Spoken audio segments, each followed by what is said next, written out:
ನಮ್ಮ ಭಾರತ ದೇಶದಲ್ಲಿಯೇ ಅತ್ಯಂತ ಪ್ರಬುದ್ಧವಾದಂತಹ ಹಾಗೂ ದಕ್ಷಿಣದ ಧ್ರುವತಾರೆ ಅಂತಲೇ ಅನ್ನಿಸ್ಕೊಂಡಿದ್ದಂತಹ ಮೇರು ನಟಿ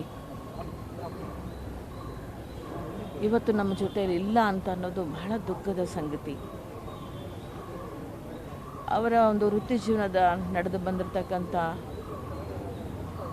ದಾರಿ ಮುಂದಿನ ಎಷ್ಟೇ ಪೀಳಿಗೆಗಳಿಗಾದರೂ ಕೂಡ ಒಂದು ಆದರ್ಶ ಮತ್ತು ಮಾದರಿಯಾಗಿರ್ತಕ್ಕಂಥದ್ದು. ಕಲಾವಿದರು ಅಂತ ಹೇಳಿದರೆ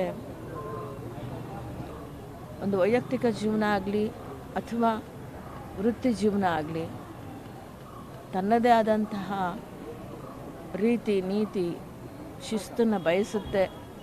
ಅದು ಹೇಗಿರಬೇಕು ಅನ್ನೋದನ್ನೆಲ್ಲ ಸರೋಜಾದೇವಿ ಅಮ್ಮ ಅವ್ರನ್ನ ನೋಡಿ ಕಲಿಯುವಂಥದ್ದು ಬಹಳಷ್ಟು ಇದೆ. ಅವರ ಜೀವನ ಪ್ರೀತಿ, ವೃತ್ತಿ ಪ್ರೀತಿ ಇವೆಲ್ಲವೂ ಕೂಡ ಅಷ್ಟು ಸುಲಭವಾಗಿ ಸಾಧಿಸೋಕೆ ಸಾಧ್ಯ ಆಗೋದಿಲ್ಲ.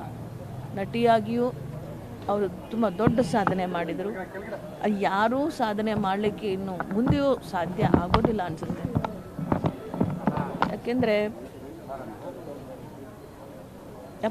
ಆಲ್ಮೋಸ್ಟ್ 70 ವರ್ಷಗಳಾಗಿದೆ ಅವರು ಈ ಬಣ್ಣದ ಜೀವನಕ್ಕೆ ಬಂದು 2019ವರೆಗೂ ಬಹುಶಃ ನಟ ಸಾರ್ವಭೌಮವರೆಗೂ ಕೂಡ ಅವರು ಆ್ಯಕ್ಟ್ ಮಾಡಿಕೊಂಡೇ ಬಂದಿದ್ದಾರೆ.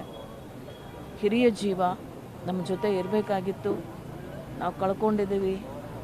ಹಿರಿಯರಿಲ್ಲದ ಮನೆ ನಮ್ಮ ಚಿತ್ರರಂಗ ಆಗ್ತಾ ಇದೆ.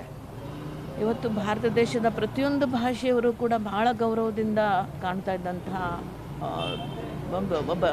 ಒಬ್ಬ ಹಿರಿಯ ಕಲಾವಿದರು ಅವರು ಇವತ್ತು ನಮ್ಮೊಂದಿಗೆ ಇಲ್ಲ ಅನ್ನೋದು ನಮ್ಮೆಲ್ಲರಿಗೂ ಕೂಡ ಬಹಳ ಬೇಸರದ ಸಂಗತಿ.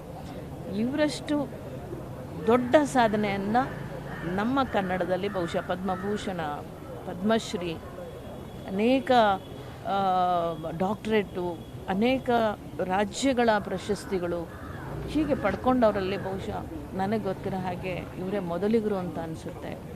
ಅವರ ಆತ್ಮಕ್ಕೆ ಶಾಂತಿ ಸಿಗಲಿ, ಅವರ ಕುಟುಂಬದವರಿಗೆ, ಅವ್ರ ಮೊಮ್ಮಕ್ಕಳಿಗೆ ಎಲ್ಲರಿಗೂ ಕೂಡ ಈ ನೋವನ್ನು ಭರಿಸುವ ಶಕ್ತಿ ಭಗವಂತ ಕೊಡಲಿ ಅಂತ ಪ್ರಾರ್ಥಿಸ್ತೀನಿ.